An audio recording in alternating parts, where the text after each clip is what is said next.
Bonjour à tous, bienvenue à ce 157e épisode des Lunchs immobiliers avec le Club d'investisseurs immobiliers du Québec. Yvan Cournoyer avec vous et Jean-Philippe Claude qui va co-animer avec moi aujourd'hui. Salut Jean-Philippe. Salut Yvan, comment ça va? Ça va bien toi? Oui, on a passé une belle fin de semaine, hein? Début du coaching à Montréal. Exact. Tu t'es remis de cette grosse journée intense? Oui, belle journée, belle synergie dans l'équipe. C'était vraiment le fun. Vraiment le fun. Belle chemise en tout cas. Ouais, merci. Je suis dans la thématique du printemps. On dirait qu'on est quasiment rendu le printemps avec la météo qu'il y a dehors. Voilà. Manche courte et tout. Excellent. Donc, hey, merci d'être là, JP. On va passer un beau moment avec notre invité qu'on vous présente sous peu. Sans plus tarder, on va vous introduire notre invité, et on va parler de stratégie de croissance avec Jean-François Picard, qui est investisseur immobilier aguerri, coach au club depuis 2 ans et également membre corporatif au sein du club dans 2 volets. Donc, salut Jean-François. Salut tout le monde, bon midi, merci de l'invitation. Yes, ça va bien vous autres? De mieux en mieux. En floridien aujourd'hui? Oui, une petite semaine en famille cette semaine. On est venu faire la surprise aux beaux-parents en Floride qui passent, eux, l'hiver. Eux autres, ils sont rendus à la vraie liberté de la retraite. Et toi, tu t'en vas vers ça aussi rapidement. Hein? C'est l'objectif. Déjà, de pouvoir être ici cette semaine, c'est déjà un beau succès pour nous. On travaille, bien sûr, un peu à distance, mais au moins, on peut être ici. Excellent. Donc, merci d'être là, JF. Super généreux de ta part. Toujours agréable de se revoir et on aimerait peut-être d'entrée de jeu que tu te présentes aux gens. Ton parcours en gros, c'est sûr qu'à 500 portes, ça peut être très long, mais mettons, on résume ça. Yes, écoute, les débuts, commencé, tout le temps que j'ai commencé tard, à l'âge de 31 ans, acheté mon premier triplex et très mal acheté. C'est toujours bon d'essayer. Je conseille aux gens de faire un bon coup dès le premier coup, mais bon, c'est une belle école aussi. J'ai fait un mauvais achat. Mais ce qui m'a amené vers le club, ça m'a amené à me dire, bon, ben là, il faut que je trouve des solutions. Donc, je me suis intéressé. Je fais des recherches sur Internet. J'ai tombé par hasard sur une vidéo du club immobilier. Je me suis présenté. Je pense que j'ai fait 2 mensuels. Puis après ça, je me suis inscrit au coaching. Puis j'étais vraiment bloqué avec mon triplex. Puis je me rappelle, c'était Jacques à l'époque qui disait, bon, vous êtes là pourquoi? J'ai dit, j'ai acheté mon bloc, je suis bloqué. Ils disent, on va te débloquer ça. Puis avec tous les enseignements que j'ai faits au cours des 10 mois, j'ai réussi à racheter 2 autres immeubles pendant le coaching, puis transformer mon 3 logements en 5 logements, découvrir ce qu'était la valeur économique, ce qui est magique. Donc, ça a été vraiment ça mon start. Puis après ça, ben j'ai jamais décroché des formations. J'ai suivi 5 fois le coaching, back-à-back. J'étais là pour le réseautage, j'étais là pour les pépites d'or. Puis maintenant, ben, j'enseigne dedans un peu. Donc, ça m'a appris 1001 scénarios possibles, ce qui m'a permis de vivre une grande croissance. Des partenaires aussi que j'ai rencontrés tout au club. Donc, on a acheté sur les 4 premières années peut-être un 300 portes, puis là, on vient de racheter un 300 portes dans les 15 derniers mois, disons environ. Là. Donc, une belle croissance assez rapide. Tu es bien placé pour nous parler de croissance, puis avec JP aussi qui vit de la croissance, ça va faire un super lunch. Donc, merci d'être là. Yes. Là-dessus. Bravo, ouais, bravo à ça. Puis juste pour dire, hein, je pense pas que c'est parce que tu n'avais pas compris que tu l'as suivi 5 fois le coaching. Hein? Non. En fait, on le répète, on l'avait dit, hein, samedi, les gens qui viennent resuivre aussi, des fois vont suivre, par exemple, dans le cas de Jean-François, on va ça, 29 ans, un triplex. Hein? On a commencé sur le tard tous les deux. Hein? Ouais. Puis c'est ça, c'est que tu arrives, tu absorbes ce que tu es capable d'absorber à ton niveau d'investisseur immobilier, là, comme dit si bien Patrice, là, de 1 à 10. Et après ça, ben là, tu le reçuis, tu as une expérience différente. Fait que je suis sûr que tu as gagné en réseautage, en expérience, etc. Là. Vraiment. Non, ça fait la différence. Le coaching avancé aussi, qu'on a fait 3 fois. Ça devenait des beaux groupes, on a développé beaucoup de mastermind suite aux formations parce que là, justement, comme tu dis, où tu es rendu dans ton pack, tu te mets à te tenir avec d'autres personnes pour avoir d'autres trucs, d'autres aides. Fait que ça, dans les coaching avancé, tout le monde a vécu la situation qui va t'arriver à quelque part. Là. Donc, exact. À la gang, on sait tout. Cool. Ben, bravo, en passant, bravo, JF. Tu sais, je tiens à le dire aussi, tu t'introduis. Moi, je vais t'introduire aussi. Je pense que tu es un homme de valeur en plus, un père de famille dévoué, je suis pas sûr, un mari ou un chum dévoué, là-dessus, je suis pas sûr. Un mari, Un un mari. mari dévoué. Écoute, tu travailles avec ta femme aussi là-dedans, puis tu as fait des belles actions. On va garder sous silence, là, mais que tu as fait vraiment des belles actions, même dans le temps des fêtes et tout. Fait que, je tiens à dire que tu es un investisseur immobilier hors pair, un modèle. D'ailleurs, tu es un témoignage dans le livre coécrit avec Yvan. Ouais, merci. Sûrement l'opportunité. Fait que bravo. Fait que les gens, allez-y allez-y pour les questions pour Jean-François au niveau optimisation. C'est quoi les défis de croissance et tout, parce que t'es vraiment une personne exceptionnelle, une belle personne de ressources au Québec. Jean-François, félicitations, je voulais te le dire. Je voulais te rajouter sur ta présentation. Merci, merci, JP. On espère que vous allez vous manifester dans le chat, vous allez profiter de l'expérience de GF qui sera disponible ce midi. J'ai une question. Gilles Brodeur, est-ce que c'est parfois un bon choix d'acheter un quadruplex qui est à cash flow? Il a marqué positif, mais d'après moi, il a marqué négatif. Ton triplex, ton premier triplex que tu as acheté, on avait-tu un cash flow positif ou négatif? Est-ce que ça t'a quand même permis de rentrer dans le marché et de poursuivre par la suite? On veut t'entendre là-dessus. Ben, moi, je trouve que c'est quand même un bon plan. Tant qu'à s'acheter une maison, où on va avoir plus une économie forcée, c'est sûr que d'acheter un triplex, puis je le dis tout le temps, si tu penses que tu peux le surélever, faire un étage de plus pour que un moment donné devienne un 5 quand tu vas vouloir vraiment faire de l'investissement immobilier, c'est un bon hit, tant qu'à choisir un triplex. C'est une bonne école aussi, si tu n'es pas sûr, tu veux te loger, tu voulais t'acheter quelque chose. Mais c'est ça, pour répondre, je trouve que c'est quand même une bonne idée pour se faire la main. Tu as des locataires, tu vas être proche d'eux autres, c'est ce qu'on vise pas tout le temps. Mais tu vas savoir si tu aimes ça ou pas, tu vas savoir si tu es fait pour ça ou pas. Tu vas habiter dedans. Quand même un bon move. C'est sûr que si on l'achète comme investissement, puis on n'habite pas dedans, puis qu'il n'est pas cash flow, j'aurais un gros bémol. Là, parce qu'en fait, c'est important, notre premier immeuble, justement, qu'il y ait des beaux chiffres pour pouvoir passer au suivant puis avoir un peu d'équité, un ratio de couverture de dette, là, je vois dans le technique, mais qui est bon. Donc, c'est quand même important le premier dans ton tableau.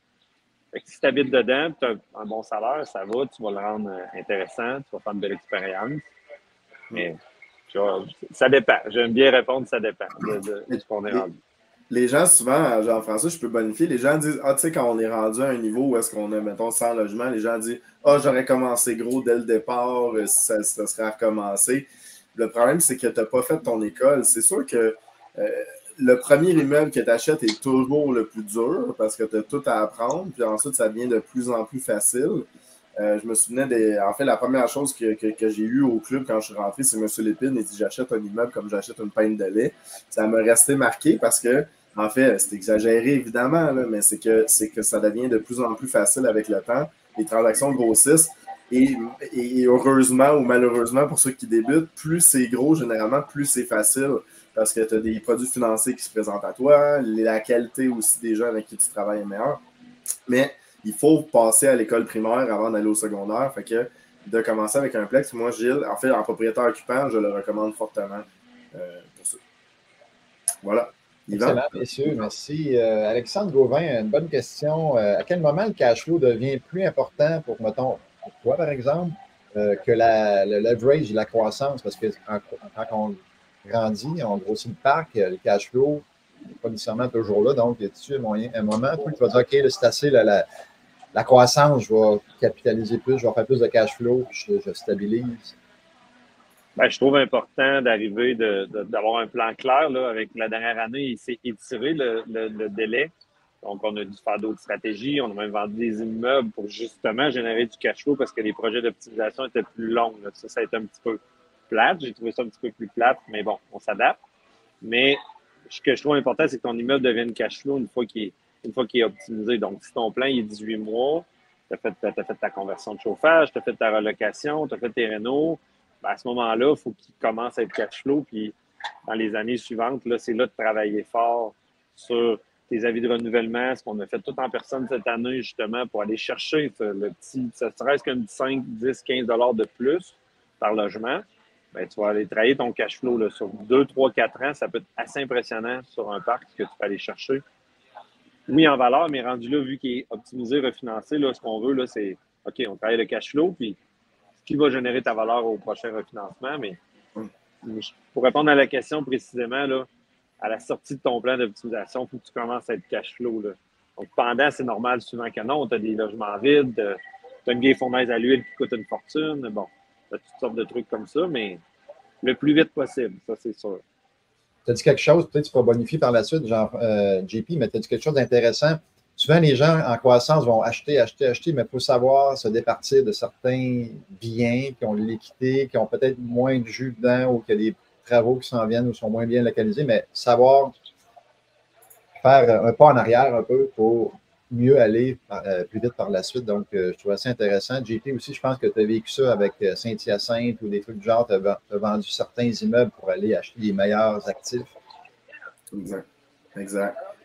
Jean-François, ou je vais avec moi ou Jean-François? Vas-y, JP. En fait, je pense que c'est logique aussi, c'est que la stratégie d'investissement, à la base, on n'est pas vendeur en tant qu'investisseur immobilier.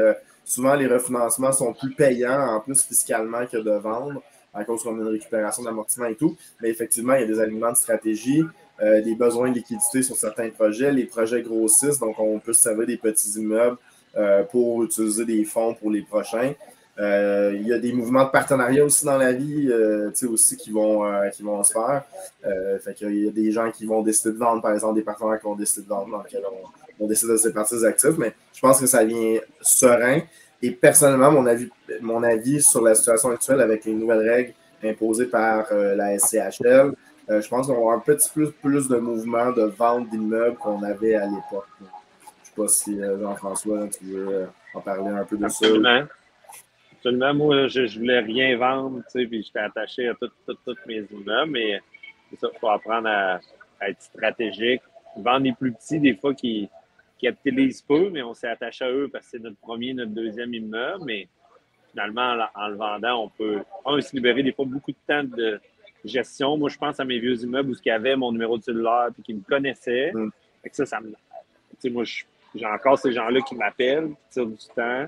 Souvent, il y a une belle équité là-dessus. Pas gros en chiffre tant que ça, mais une belle équité. Fait que si tu le vends, ben, tu viens de faire un cash pour tes projets d'optimisation. Puis te libérer de l'énergie un peu aussi. Là. Je le vois beaucoup en termes, nous, lequel qui va générer plus de temps. Souvent, c'est ça là qu'on va laisser aller. 100%. 100%. Hey, on a une très bonne question de Sébastien Gagné. Ouais. Pour bien acheter ces temps-ci avec le programme APH Select que tu utilises, j'imagine, est-ce que tu regardes seulement les immeubles qui se qualifient pour du 95% de financement ou tu achètes aussi d'autres immeubles avec des potentiels d'optimisation, par exemple?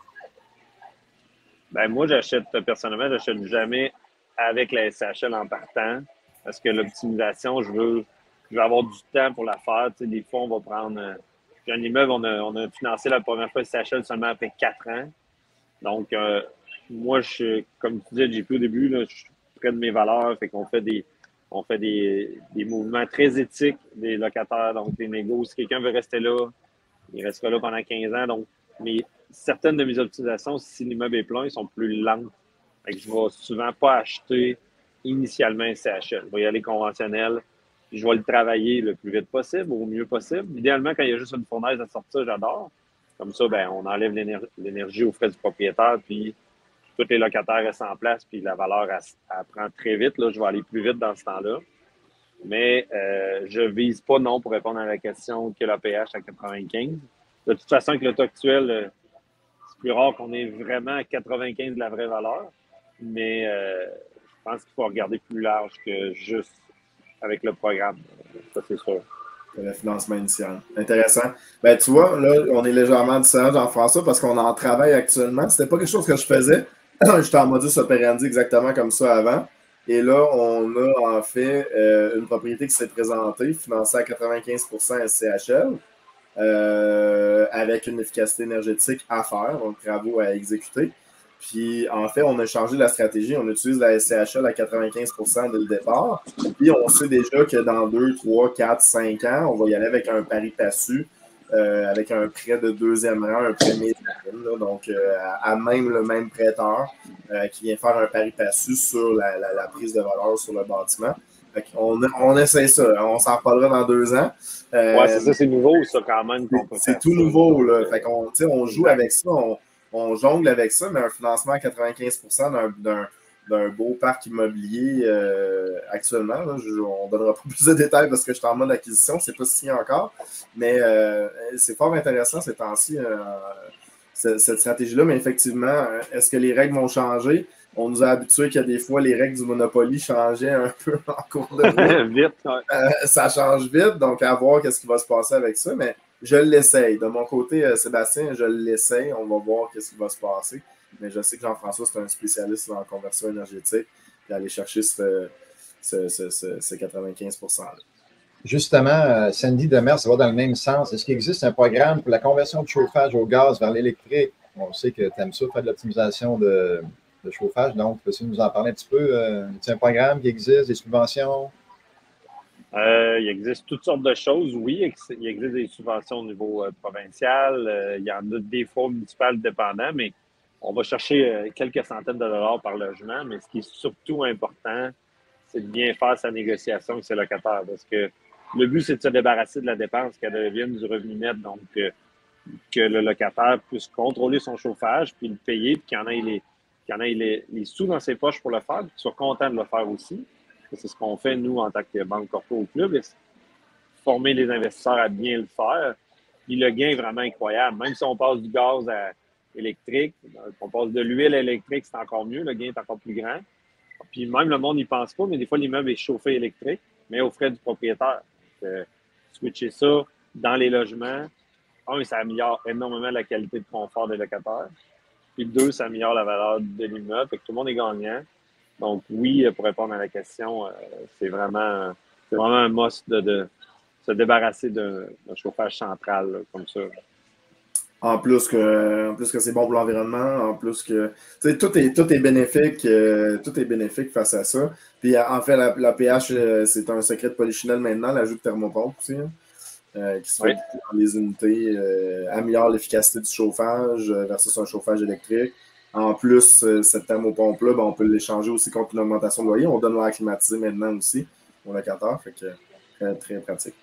JP adore. C'est un gros must pour tout le monde. Hein. Tu avais de m'acheter une compagnie de thermopompe, là. Je pense que je t'ai rendu là. Ah, toi, une compagnie.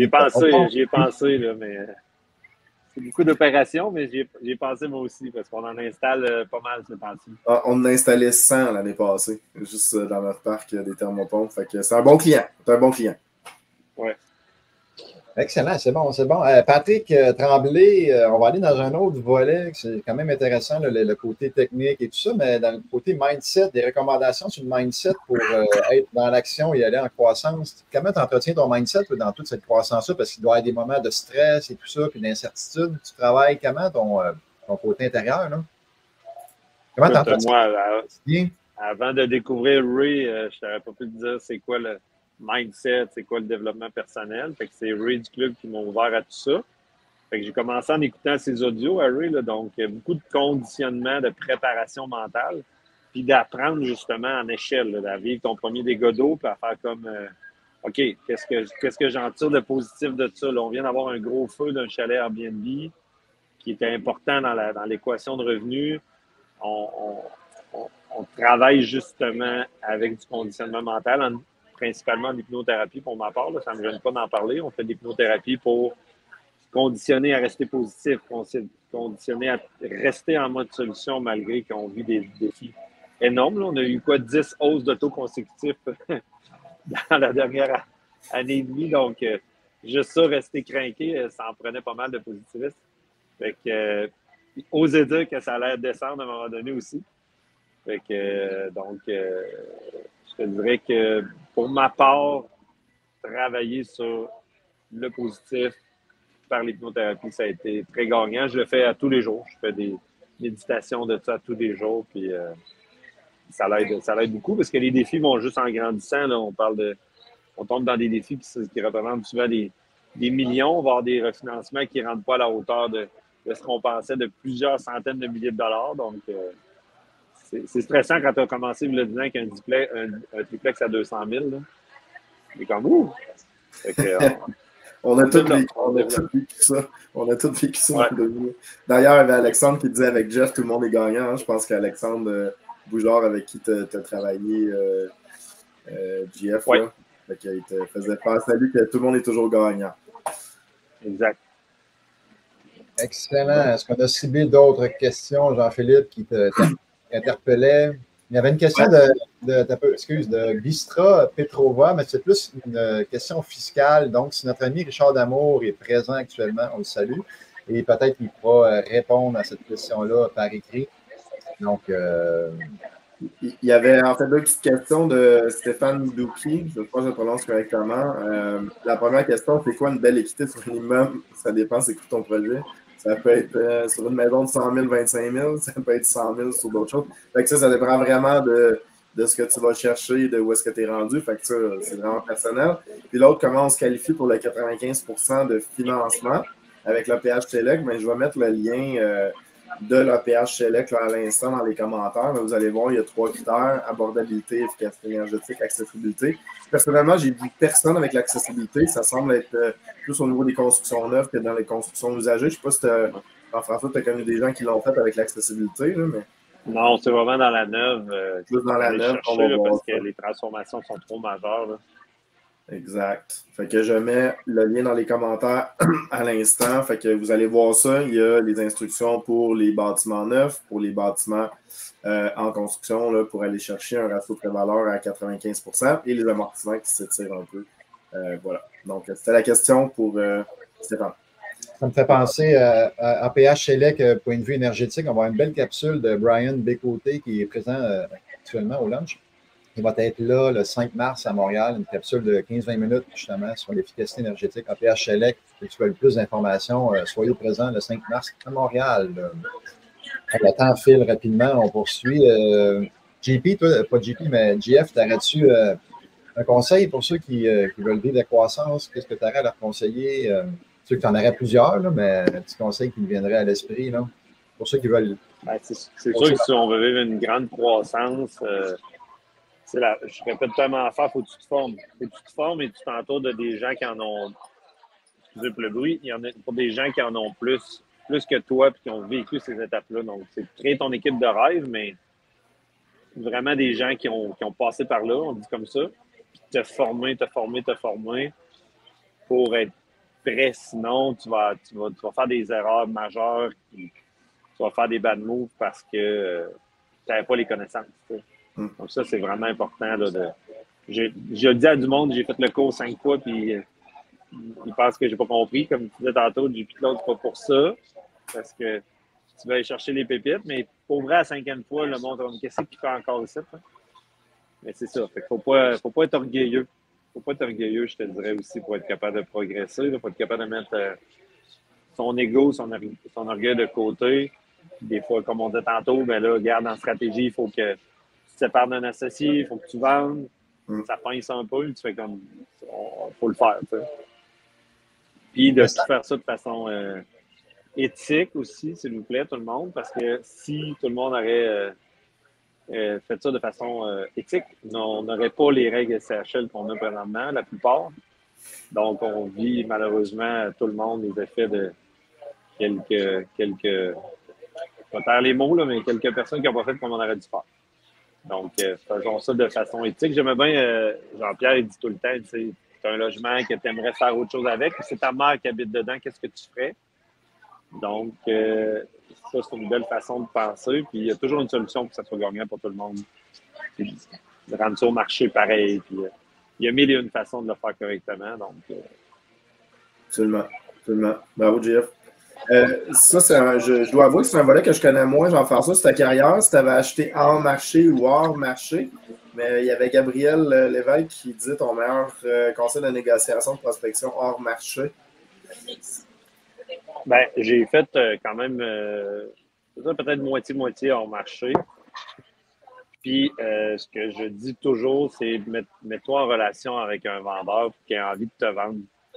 Donc, parle de chiffres le plus tard possible. Donc, moi, j'aime bien voir les plus vieux propriétaires qui ont des parcs souvent payés, qui deviennent comme des mentors pour moi parce qu'écoute, ils ont vécu 30, 40 ans avec leur immeuble, là, ils en ont à t'apprendre solides. Là. Eux autres, ils n'ont souvent pas de formation, mais ils en connaissent plus que toi, pareil. Fait que se mettre proche de ces gens-là, pas être requin, vouloir son immeuble, vraiment te mettre en relation comme ça. S'il veut te vendre à toi, les chiffres, ça va être facile. Il va s'arranger pour que ça marche bien, la bonne date, le bon montant au bon moment, des bonnes conditions. Fait que ça, là, c'est vraiment mon truc de prédilection dans ce qui est hors marché. Puis même quand c'est en marché, très vite, je veux être en relation avec le vendeur direct.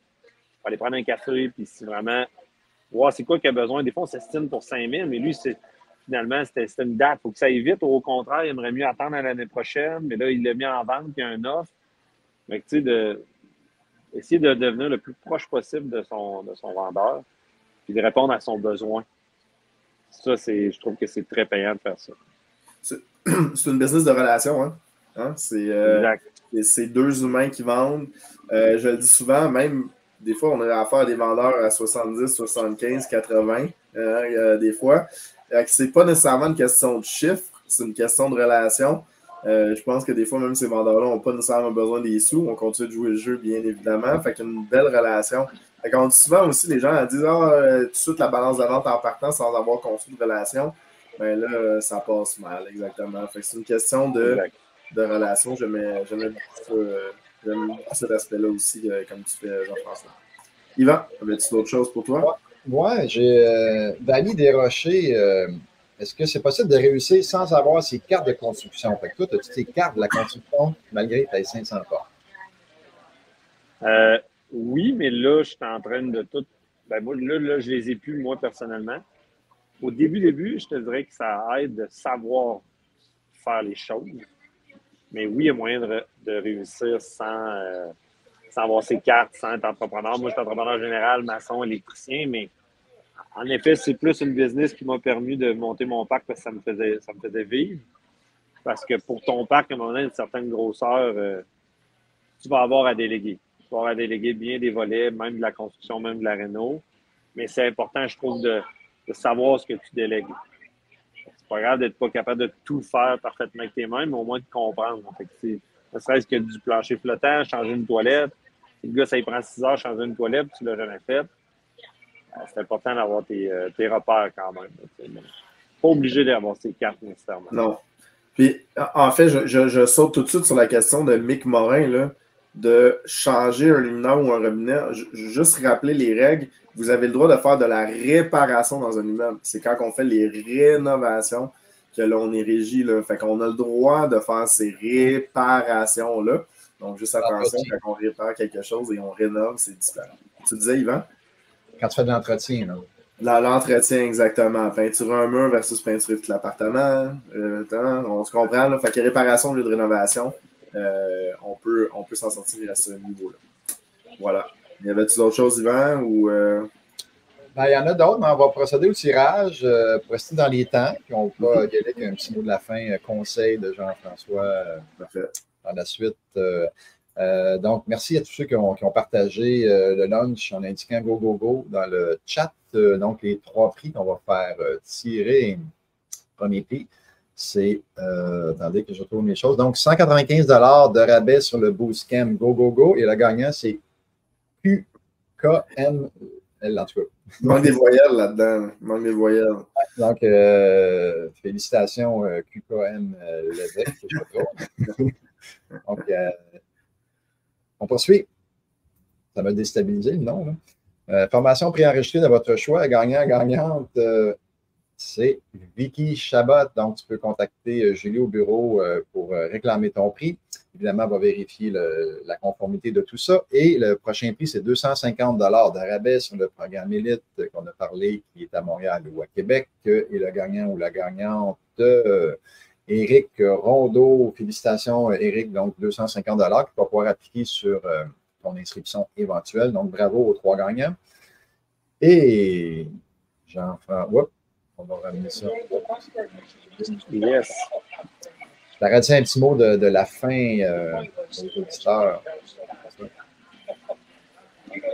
Ouais, je pense qu'il y avait quand même pas mal de nouveaux. Là, fait que, j'étais là, je parle devant l'écran, c'est plus facile, là, mais on m'a dit souvent, là, j'étais très timide au début. Fait que n'hésitez pas dans les mensuels à venir parler aux gens, à moi, Jean-Philippe, à Yvan. On est super. On aime ça, là. C'est notre passion. Ça se sent, je crois.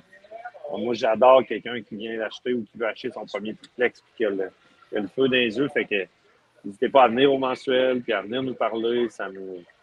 On est là pour ça, là. Donc, c'est pas un effort pour nous, c'est vraiment une passion. Donc, puis d'aller là dans les événements où les gens, on peut en parler, où les gens sont passionnés. On dit souvent l'information. Des fois, on ne va pas parler de ça en Noël, d'immobilier, la famille. C'est comme parler de politique un peu. Donc, le club, là, c'est vraiment le fun de la synergie pour ça. Donc, oser venir et parler à tout le monde. Un point, par exemple, avant qu'on se quitte, j'aimerais ça peut-être soulever, c'est que là, tu fais ça, tu dis mais tu fais ça avec qui? Parce que je pense que Marika est quand même Oui. dans l'équation est très importante. Donc, peut-être vous glisser un mot sur l'acquisition, mais en couple. Ben oui, c'est ça, on est une équipe. Là, on est rendu quand même une bonne équipe au bureau aussi. Puis Marika, elle était dans la fonction publique, elle était cadre. Elle a fait une maîtrise en gestion des affaires et tout. Donc, elle a décidé on a fait ça en étapes, mais elle a décidé de laisser son travail là, près de 3 ans pour s'en venir en temps plein dans l'équipe. Moi, je suis dans la vision, la créativité. J'ai un DEP en électricité. Là, donc, elle a une maîtrise en gestion des affaires. Fait qu'on vient vraiment, vraiment, vraiment se compléter. On a eu beaucoup de structure dans l'entreprise, beaucoup de processus. Fait que c'est vraiment, on est vraiment un super team. Puis ça fait 26 ans qu'on est ensemble. Donc, on a la chance de pouvoir être solide ensemble, pouvoir travailler ensemble malgré les défis. Comment tu disais ça la semaine dernière? Elle est venue insérer de la... Je me suis trompé. Je voulais dire de la rigueur, mais j'ai dit de la rigidité. De la belle rigueur administrative. Oh oui, c'était trop bon, c'était trop drôle, ça. C'est drôle. C'est resté, on s'en est fait parler pas mal. Hey, merci beaucoup, Jeff, de ta générosité. Reste quand même, on va te retrouver Yes. après la fin du lunch. Jean-Philippe, toi, un mot de la fin, toi qui veux aussi de la croissance actuellement dans ton parc. Effectivement, ben, c'est toujours une question de gestion de croissance. Hein, Jean-François le dit, le vit aussi. Là, en fait, on y va par plateau. Hein, fait que là, on est dans un plateau. Après ça, une petite croissance, on s'ajuste. On a parlé de défis. J'ai vu aussi l'intelligence artificielle là-dedans qui a passé dans les questions. Chez Jean-François, tu travailles beaucoup dessus. Fait que, il faut s'adapter dans tout ça. Prendre le temps de respirer aussi dans nos paliers. D'investissement, je le répète, c'est Jacques qui disait ça, on achète, on tombe dans un palier, on rachète, on tombe dans un autre palier, et de se respecter dans tout ça, puis d'avoir bien les processus pour être sûr que notre business roule comme un McDonald's. Nous, on est là, on a eu notre saut, on a eu notre 2023 dans lequel on s'est battu dans des projets, mais en même temps, on a standardisé nos processus, fait qu'on est tombé un peu dans un palier, puis on était prêt à digérer les quelques logements. Là, je suis pas à la taille de Jean-François qui double son parc à toutes les années, mais on est dans le 125-130 logements qui s'en vient dans le parc. On était prêt à le digérer. Fait que de toujours réfléchir à ça puis de ne pas acheter en fou. L'immobilier, c'est un marathon. C'est de bien se structurer puis d'avoir la capacité de l'acquérir. Tout ça, fait que ce serait le conseil que je laisserais. Puis tu sais, Jean-François, il a suivi 5 fois le coaching, mais il a passé à l'action. C'est l'élément parfois manquant que les gens vont suivre une formation, mais ils n'appliquent pas, ils ne passent pas à l'action, ils ne font pas des erreurs, ils n'avancent pas. Fait que l'action, fait que Jean-François a toujours été dans l'action. Fait que ce serait le conseil que je laisserais aux gens. Faites de quoi? En fait, on avait le parallèle à la semaine des millionnaires. Je l'ai dit samedi au coaching, je vais le redire. C'est comme si vous regardez la petite boule de Noël avec la neige dans le fond. Mais si vous brassez rien, mais il ne se passe pas de magie, il n'y a rien qui se brasse. Il faut que vous brassez des choses pour qu'il se passe des affaires. Fait que faire des offres, contacter les propriétaires. Bref, être sur le terrain, pas juste derrière l'ordinateur, à part le lundi midi, quand vous nous écoutez. Effectivement, beaucoup de beaux commentaires, JF, et les gens apprécient beaucoup. Donc, merci, JF, ton partage, très intéressant. Merci pour les partages de connaissances. Merci au club, toujours instructif, vos midis immobiliers. Vraiment, ça m'aide à garder le focus. Bref, les gens semblent apprécier. Donc, hey, merci beaucoup d'avoir été là, tout le monde. Merci, JP, merci, JF, merci à tout le monde. 250 personnes, je pense, dans notre pic aujourd'hui. Donc, c'est en croissance. Hein, les lunchs sont en croissance. Donc, on vit et on gère cette croissance des lunchs immobiliers. Donc, nous, on se revoit, Jean-Philippe, la semaine prochaine.